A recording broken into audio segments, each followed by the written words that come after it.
Hello everyone, and welcome back to Redstone 101. I am your host Vaaldeth, and today it's time to start the intermediate lesson set with lesson number 4, Pistons! Oh, and of course I did that. I always do that. Pistons! Alright, so we'll start off with the basics. The piston recipe, as probably everyone who plays Minecraft by now should know. It's a core of an iron ingot with the magical redstone dust behind that. On the sides you have cobblestone surrounding, and then for the piston head you got the 3 wooden planks that can be of any type of wood. I've just shown oak planks there, but it can be whatever. And then you create a sticky piston by taking a regular piston, it's that one, and crafting it with a slime ball on top of it. Just putting some goo right up on top there. Alright, so the piston is being covered now because it is one of, if not the most important mechanism in all of Minecraft, as obviously it allows us to move the blocks of Minecraft. That in itself is a very powerful tool that we will be taking advantage of in many subsequent lessons. That's why we're covering it now, and we'll have a whole lesson for it on its own. First of all, we'll say that when you do place it, they are placed facing the player, like this. So if you want them upwards, you have to jump up and face down, that kind of a thing. Okay, so a piston. They can push up to 12 blocks. So here I've got 2 regular pistons set up with a line of blocks here. Here's 12 blocks. So this one's got 12, this one back here is 13. So this one in the back with 13 can't move. But this one with 12, just one less, can sure move that whole line of blocks over. Okay.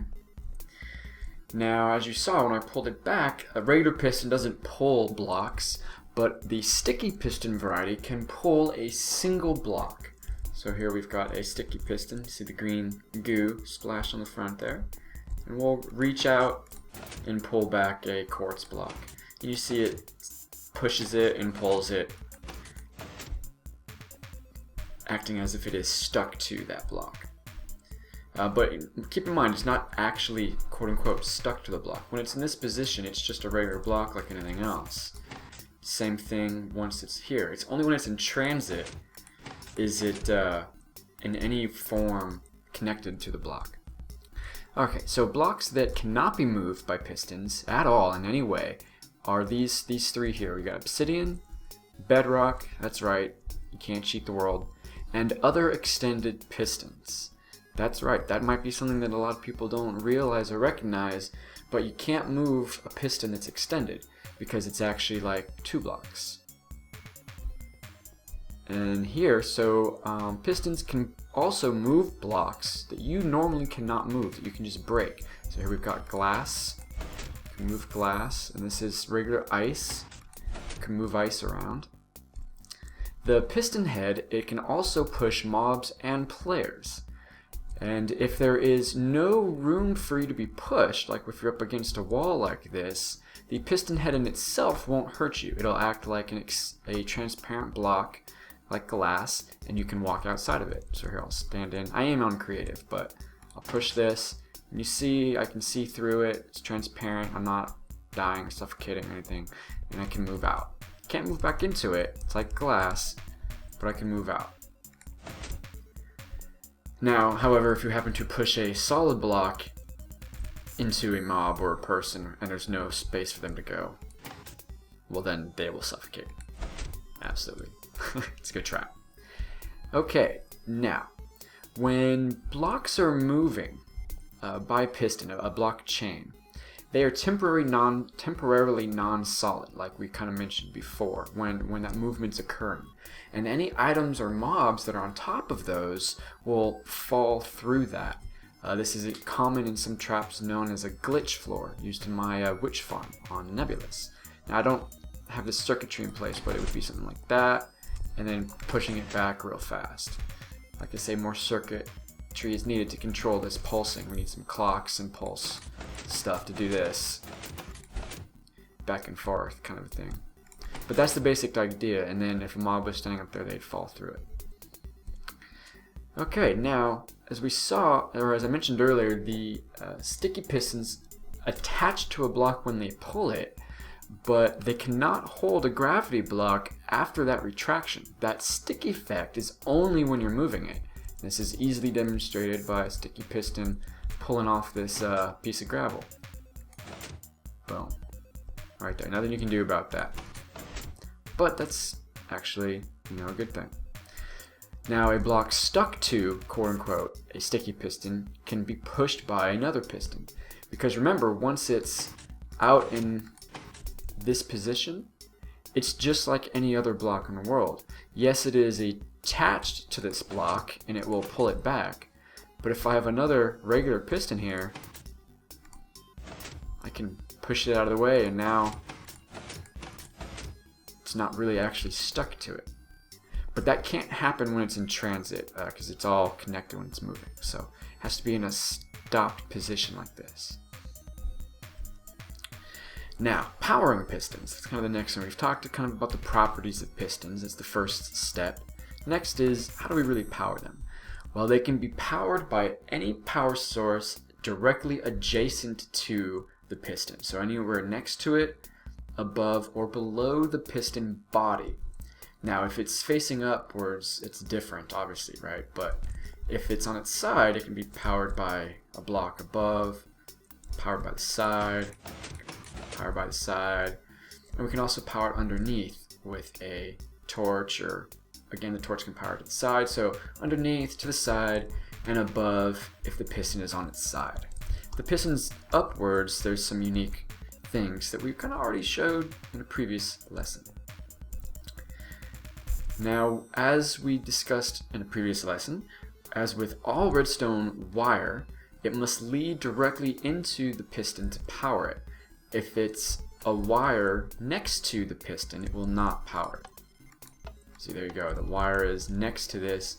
There's no way that we're going to power that piston. The wire has to go into the piston itself, or the top of the body. What we're really doing here is we're powering the block next to the piston, which is effectively like doing that, getting a lever. Oh, well, there's that there, so that's the same thing.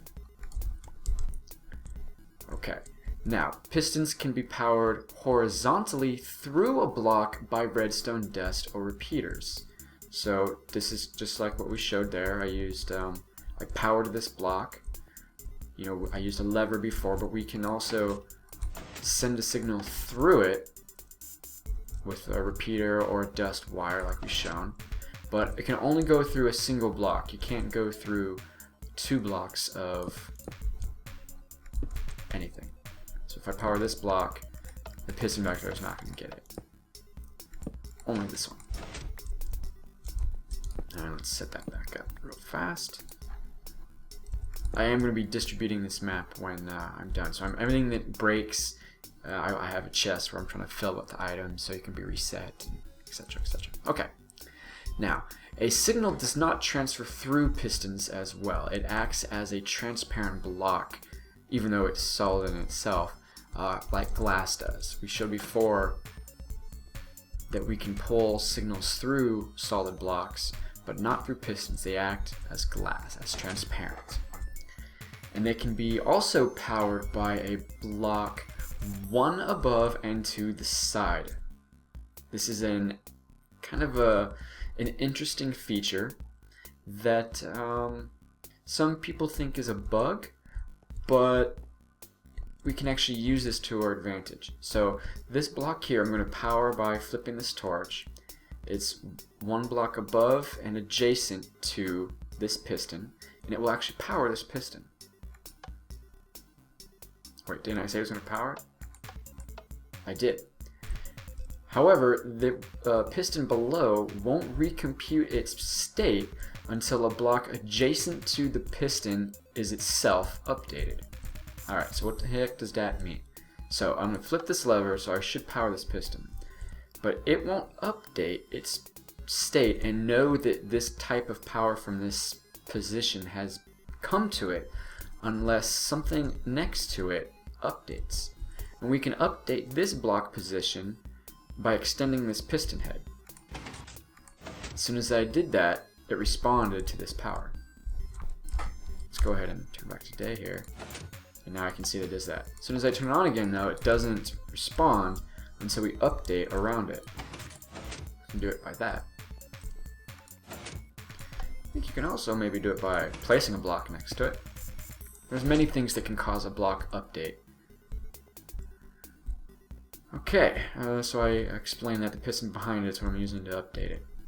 Okay, so next, talking about power, we can make a wall of pistons by directing power into a piston, and it will actually power an adjacent piston only below it, not next to it, but below it. So you can see I extended all 4 of these pistons, not this one next to it, but that piston and that piston below it. And not a piston above it either, just, come on, click it. Not above or not to the side, but that one and one below. And so with this, you can make chains of these to create a wall of pistons. Let's go ahead and toggle that back off there. Now, from our last lesson, we also know that torches, the wonderful redstone torch, through the top power, can power a piston secondarily. You know, send power through this block and actually power something else above that. And I'm going to power, or remove power to this torch through this lever here. I'm powering this block, which is powering this, which is powering this block, which is, yeah, as we recall from last time. So that's neat, not just directly underneath it, you can go through a block. You gotta know that that's possible. Okay, now also recall the feature of the piston to be powered by a power source extended above its piston head. Remember we talked about this lesson before. We raise a redstone block. This is a regular piston, and now it's being powered by this power source above the extended head, and we can't retract it. As soon as that power source goes away, the piston can move again. Let's get our redstone block there. Put that back. Now this only applies above the piston. Kind of we saw there's special rules above the piston when it's facing upwards. That's what I mean when it's facing upwards. If it's facing the side, the piston will not respond to the power source 2 blocks away. You can do that all day long. It's only if it's upward facing. And this is to allow the whole wall feature that we talked about before. If this wasn't the case, the walls would not be possible, the sideward walls. So let's talk about some common uses of pistons, using these walls to make piston doors. Very simple. Redstone wire coming all the way around and connecting the top like we showed before. And because the length can't extend all the way around, I use a repeater on 1 tick. Now, did you notice the slight delay on the door? I'm going to do it again a few more times. We can actually fix it. Where's it from? You can see one does not shut at the same time as the other one. And that's because I put that piston, I'm sorry, not piston, that repeater back here, excuse me. So the right hand side is going 1 redstone tick later than this side. We'll talk about redstone ticks in time in a later episode, but for right now we know that that one is being delayed, so we just need to delay this side. All we got to do is add a block, put that redstone dust back, and put a repeater here. Set to the same delay as the other side, which is just 1 tick. And now, let's get rid of that. Watch what will happen. Now it's instantaneous. Get rid of that sign. That's how you make a piston door. Now, pistons are also often used as a harvesting mechanism. So we got a melon here. There's water underneath this soil to keep it hydrated. And I just have it closed in. And I have an upward facing piston under the soil. You can actually harvest melons and pumpkins like that. And then retract it. And it'll regrow. Hey, melons! Likewise, using our wall technique we just learned, we can harvest sugarcane. Push it into a stream of water and have it collected somewhere. It'll retract back and grow back. Now it can't replant, but luckily these are the types of crops that do not need replanting. Now you can also make some cool gravity doors, I like to call them, using blocks that are affected by gravity, like gravel or sand here.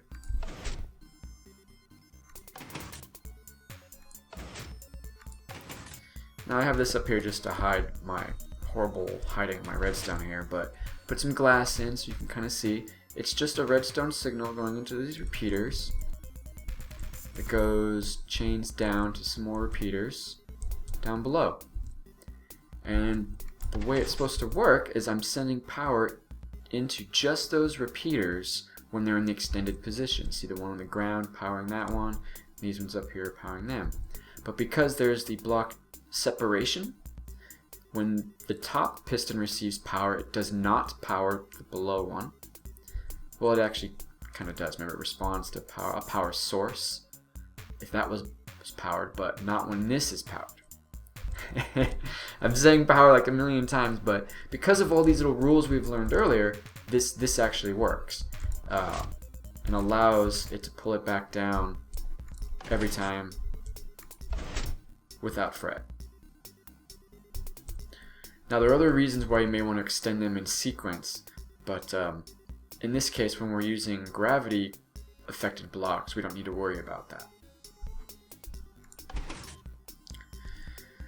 Okay, in circuits, pistons have many uses. Some of the most common ones are an on-demand switch. So let's say we have a circuit here. It's got a power source sending power through this block into the light when it's extended.